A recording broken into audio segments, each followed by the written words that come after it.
going to start the screen recordings for part 3, and I'm going to share the screen.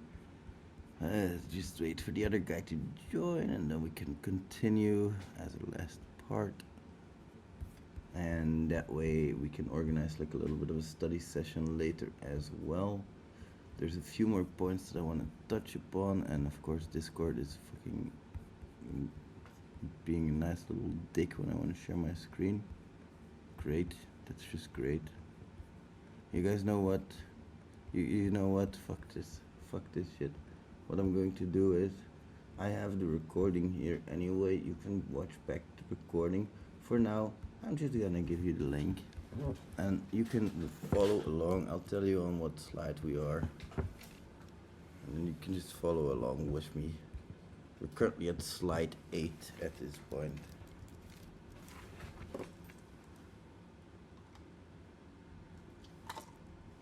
Orgus, I don't want beer. I haven't drank beer, but I drank the soda. I want some alcohol today. Mary should be proud with his chewing Dino session. Oh, Mary, she's here, right? Are you proud of me, Mary? Look at that. The Porsche's in the garage. It's yours? No, it's not. I'm not. It's yours. I mean, it's definitely yours, 1,000%. I'm not just sure that it's yours now yet. That's the problem. Like maybe in the future. Like I mean, in the future, sure. Yeah, that's for sure. It's gonna be yours. That's.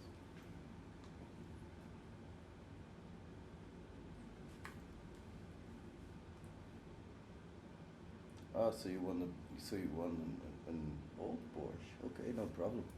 I can easily get you a cheap Porsche. So, here we go. I got me my guinea pig.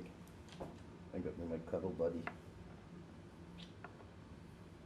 You're ready to go, so I love you, Cassie. I love you so much, Cassie. I love you so much. Oh shit, that wasn't me. Alright, so since it's going to be recording as well through QuickTime, I'm going to continue so we can get through stuff. We've talked about what to test, we talked about what not to test, we talked about why to test, what to test. Let's talk about IDOR. IDOR is basically a subset of broken access control. Is all IDORs broken access control? Yes. Is all broken access control IDOR? No. What type is broken access control, horizontal or vertical? Since we talk about objects, since we don't talk about functions which you don't have access to, this is going to be your horizontal access control. So your horizontal, your vertical broken access control, try to remember those. Broken access control, we know that IDOR is an example of broken access control, but there are more types. As we saw on API, there's even 3 types. Remember that. Sorry about that. So we talked about this, we talked about this. So basically, once again, not every single application, not every single target that you are going to encounter is going to be sufficient for you, is going to be sufficient for testing this. You need at least different users for testing IDORs, and at least different users on different levels for testing other types of broken access control. So remember that, that's a big one. Then let's move on to slide number 12 at this moment. There are some examples of broken access control scenarios. You have the admin versus the normal user. You have the normal users versus a trial user. You might be able to access normal functionality with a trial user, which you should not be able to access, or on the same level. Now this is all just very simple talk, because if we move to slide number 14, we can see that we have some manual testing, direct testing via browser tools. How do we do that? How do we test via the browser tools? Well, very simple. You can change an identifier in the developer console. So you can go to developer console of an application, you can right click anywhere, you can go to the network tab, and in most modern browsers you can even repeat request already if you right click it. So there's quite a few requests. Right now I'm right clicking these requests. Here in Chrome I don't think there's the option to repeat a request, but I think in Edge there's the option at this point. I think in Firefox there's the option at this point. So you have options to edit and resend a request. In this case I don't clearly find them marked, so I don't see them very obviously, but maybe I'm just looking over it. Just know that these browser tools sometimes do allow you to edit and resend requests, or just investigate and turn into a curl request, because you can right click any request in the developer tools and you can copy that as curl, for example, and then you just adjust the curl to what you need. That's simple, isn't it? I'm still at this point, this is just a little bit of manual intervention that I'm showing or trying to show, where I've right clicked on any web page, I've gone to the network tab, I've refreshed my page, and when I right click any of the items under the table, I can see very clearly a copy, and here I can say copy as curl, copy as PowerShell, copy as fetch. So there are ways that I can actually repeat these requests, copy what I need, get it that way. So let's move on to slide 15. That's not the only thing. In slide 15 you can also see the console testing. So what does that mean? Right next to the network tab in your developer console, you'll also see a little bit of a console tab. And there you can basically type out JavaScript functions.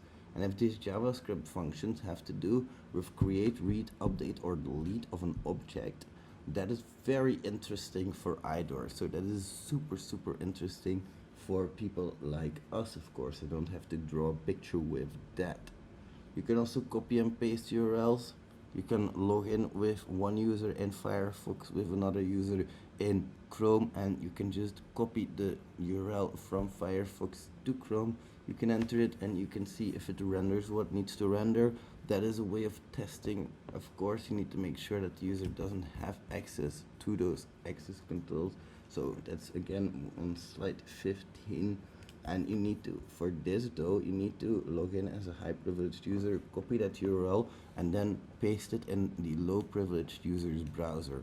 And this is a very general theme that you're going to see across everything we will do across the coming weeks, is you will see that you need to log in as a high privileged user, see what they can do, and then copy that functionality and try to repeat it as a low privileged user, whether that be in the browser, whether that be in the developer console, whether that be in just like I don't know, like something like authorize. You need to set it up correctly, otherwise you're just going to copy that URL from a low privileged user to a high privileged user browser. That's going to render, you're going to think there's an IDOR, and you're going to look ridiculous. So make sure that you're always aware of what you're testing, fully aware. So important. Cannot overstress that. The console tab helps you find these JavaScript functions if you're not fully familiar with them. Like, some people cannot read JavaScript as well, which is understandable. Don't get me wrong about that, but I try to understand my websites well enough to where I can actually read their JavaScript, and in that regard I also know which functions are available.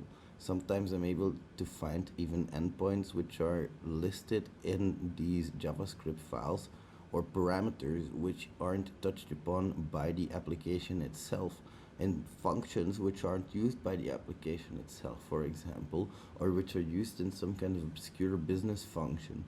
It's really easy to get endpoints that way. It's really easy to get secrets that way, and people think that obfuscating their JavaScript is sufficient, but it's not. The obfuscation isn't impossible, it's just boring work, that's all. You have some deobfuscation tools, but they don't work really well in my opinion and my experience. And maybe with AI deobfuscation will be a lot easier. Hey, who knows? Let's give that a shot later. But for now, it's really easy that you are able to just use IntelliSense in the browser's developer console, meaning you can actually just type something, start with typing something, and it'll autocomplete with functions are available to you. There's a lot of basic JavaScript functions, and I know which these basic JavaScript functions are. I know that because I've worked a lot with JavaScript. So for me, that is really easy to sift through. How can you know that? You work a lot with JavaScript. Simple. Don't be an idiot. I just told you I work a lot with JavaScript. Come on. So on for the advanced manual testing, quote unquote manual, because here you're going to set up like a man in the middle proxy, and in that regard you're going to choose something like burp suite or zap or Charles or whatever man in the middle proxy you'd like, just to be able to do these requests as a high privileged user. Then you can send them all to the repeater. Later on you can log in with a low privileged user, and you can try to replace the authentication token. Remember from the very start we were talking about authentication tokens. You can basically replace that authentication token with the authentication token of the other user that we had. So in this case, the high privileged authentication token, remove that, replace it with a low privileged, see if it actually renders.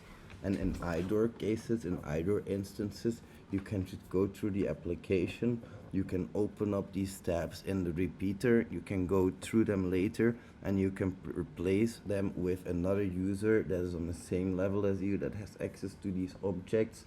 That's important that you don't try this with a low privileged user, because if they don't have access to the function anyway, then IDOR is impossible, because they don't have access to any objects, let alone that one specific object. So that's an important one to note. Anything else I need to talk about in that regard? I don't think so, except for showing you that is one thing that I can still do and will probably try to do as well. I'll try to show you a little bit of what I mean there, and hopefully I can share my screen by then. I think it's probably just some kind of configuration which I have to get set up. I don't know for sure, but yeah, we'll see about that. Anyway, I see two people have joined as well. Oh, there we go, one's gone already. In the text channel there's a link to our PowerPoint if you want to follow along. Right now I am at slide 17, moving on to slide 18, and we are also working with a little bit of a recording. So these recordings will become available later on if you're interested. Now, when it comes to semi-automated strategies, what am I thinking here? I'm thinking about, for example, OWASP Zap with its authentication module. I'm thinking about burp extensions like authorize. I'm thinking about burp extensions like match and replace that can automatically replace these authentication tokens for you. You also have auto repeater and burp suite, which is useful for this kind of stuff. You can write your own man in the middle proxy for all I fucking care. This is a very simple concept. All you're going to do when you write something like that, and I want to do a bit of an experiment. Let's see how long it takes me, with the help of AI, I guess. Yeah, who cares, right? To write something useful in that regard. Write me a Python script that is a man in the middle proxy and will repeat every request, but will replace the auth header with one I pass as an external variable.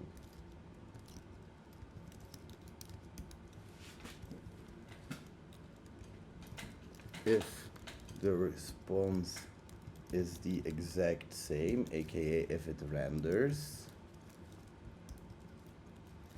you need to log it into a file as so the basically endpoint user1 header user2 header and then we say something like match, and then we can do the same for if it's very similar, there we go, versus if the response is the same code but different content. For example, replace the match with similar, and if they don't match at all, say nope. Took me a little bit to describe, but like what I have now is basically a Python script that's going to do the exact same as extensions like Burp Suite's authorize for you. In essence, in core, this is the exact same thing.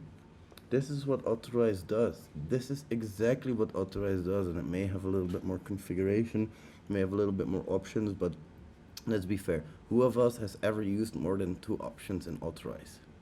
Hands up. Anybody else? Yeah, exactly. That's what I thought. Like authorize basically is made in almost the perfect way because the idea behind it is perfect. You can see here that upon initialization, you'll see that user2 header name and header value. So this is the authorization header. We put the authorization header here. Fuck, I lost it. Fuck. There we go. So we put the authorization header here, and we have a log file that's being opened. Then we're going to get a URL library started, we're going to get the method started, we're going to get the headers, we're going to get the data in there, and then we're going to get the user1 headers value. We're going to send the request with those headers, replace it with the second guy, then we're going to, perfect, let's replace those, let's send those over, compare those results, log them into a file, and that's it. That's it. And what you then do is indeed you do pip install man in the middle proxy. You make sure that you have these variables set properly. You run that. You set the proxy of your browser to this. And bam, Bob's your uncle. No, how do they say that? Bob's your auntie, Bob's your, I don't know. Bob's your transvestite creepy uncle for all I care. Nothing against those people, by the way. It's just that Bob is a really creepy old fucker. Jesus Christ, that guy is creepy, dude. Slap like a leave a shot. I love you. I love you, shot deep. Alright, so it's fucking impressive that we've been able to get ChatGPT to write this in a few lines of code, right? Now, I want a few options.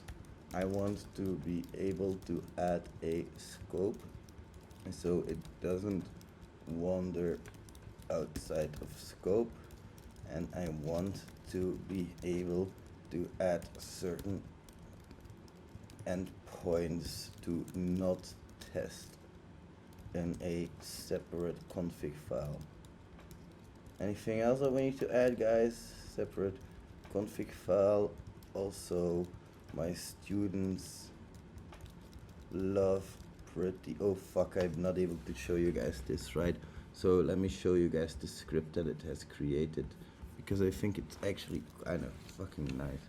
Okay, so I need to upload this as a file, but I'm going to send the script that it has created in this channel so you guys can enjoy in its glory as well.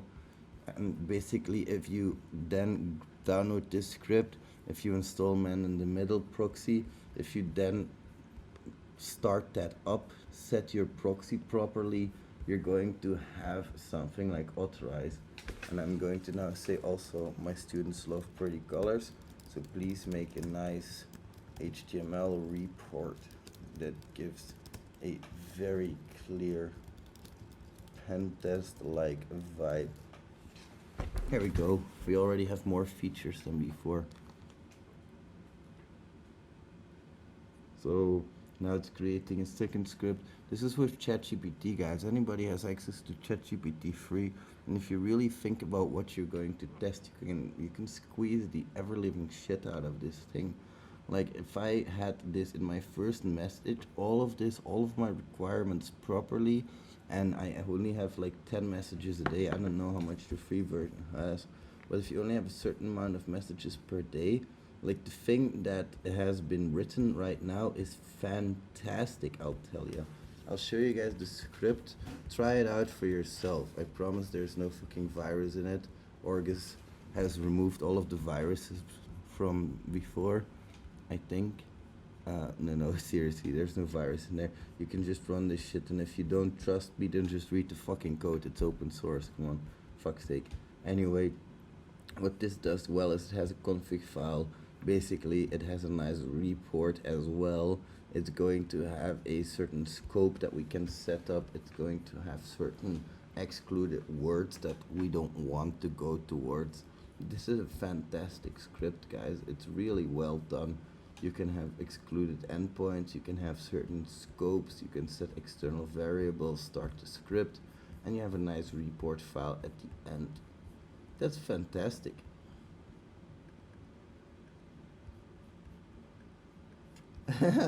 Funny thing is, note, since I can't display images, please imagine a well-structured table with color-coded rows as described.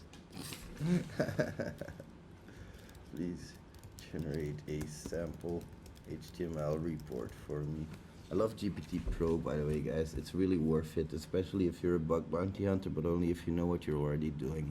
The thing with this thing is, if you get what you feed it. If you feed it shit, you get shit. If you feed it nice, simple requirements, you get nice, concise answers from it. So it's up to you kind of what you get out of it. But if you feed this proper questions, you're gonna get proper answers, my friends. This is the code that it has generated. Let's see if that is nice. Let's see if that's actually fancy. This is what the report should start looking like. So I'll upload this as well. This is what the report should be looking like. And that's not .txt, that's .html, of course. This is a nice script. I think I'm going to write a nice write-up around this. This makes a very, very, very nice fucking report, dude. I love it. I love it. It's fantastic.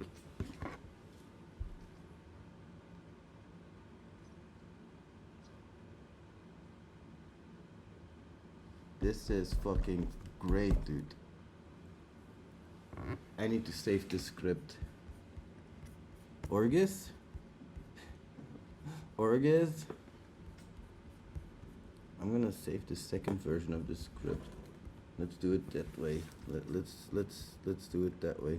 I like it that way. So this is the version of the script, which is let's put that on GitHub. I have that security repo. I think I should have a security repo, security testing. That's the one. Let's add it to here, and let's add it to scripts, and let's create a new script here. Scripts, add file, create new file. What should we call this one? Let's call this BAC test, BAC proxy .py.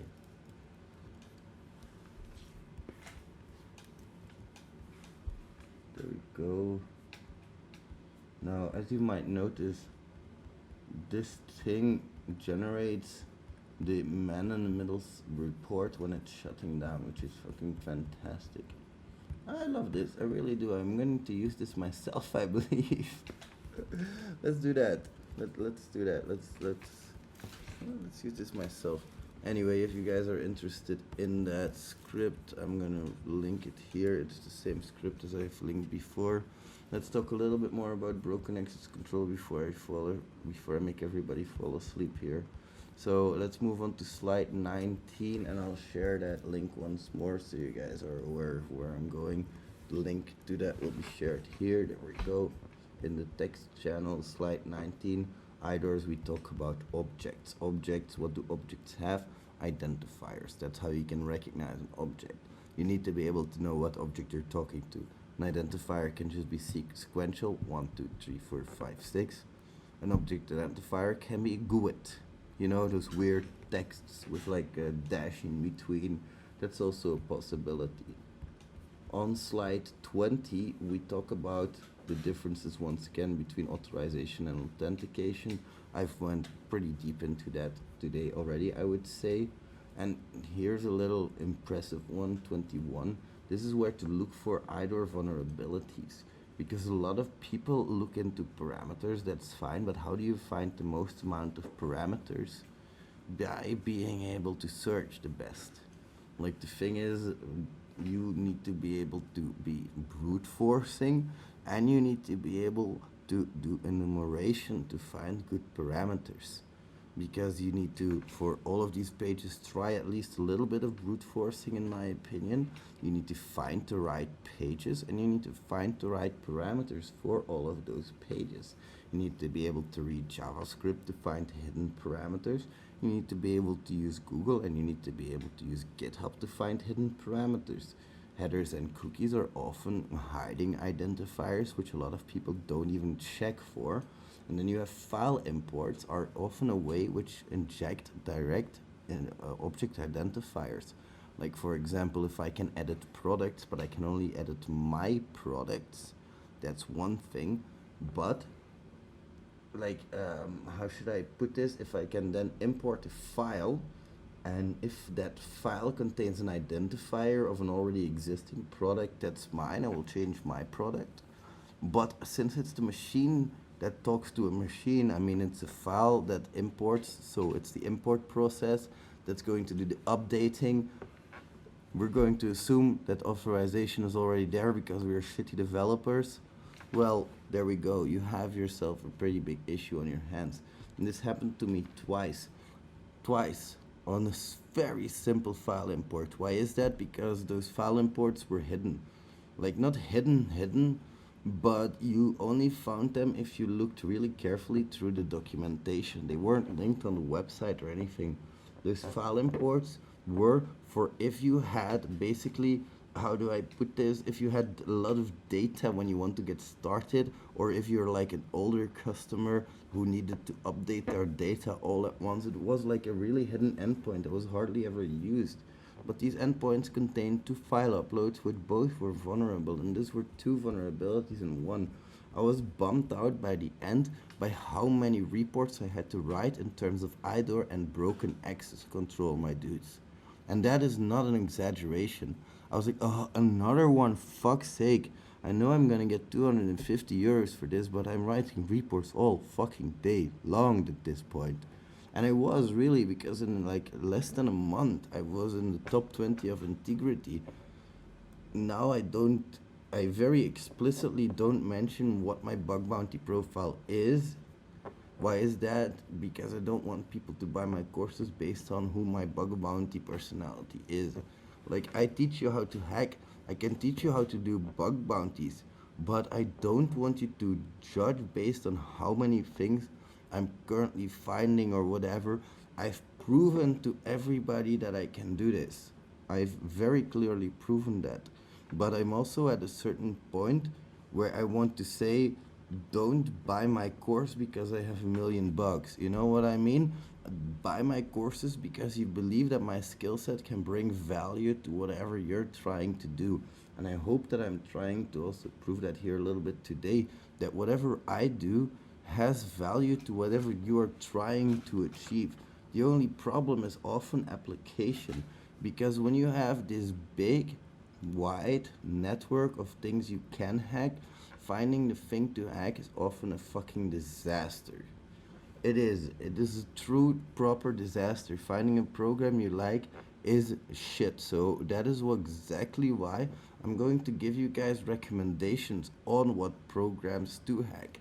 Let's start with one on integrity called Inviso Team Leader. Integrity Team Leader. Now, why do I recommend Team Leader? I also have that. Oh, nice. I got my own sponsored post. Dude, I got my own fucking advertisement. I got my own fucking advertisement. That's nice. That's very nice. That's very, very fucking nice. Anyway, let's see. Integrity and Viso should be here. And Viso. Yeah, the problem with integrity is that I need to go to the bug bounty programs to find that. So let's see, team leader. It can be that these are registered programs, but that's okay. That just means that you need to register for the website. That's all that means. So I thought team leader was still on here, but team leader seems to be a registered application. So that just means that you need to sign in and you can find team leader. I need to login with my proper email address. That's not what I needed to do. Fuck.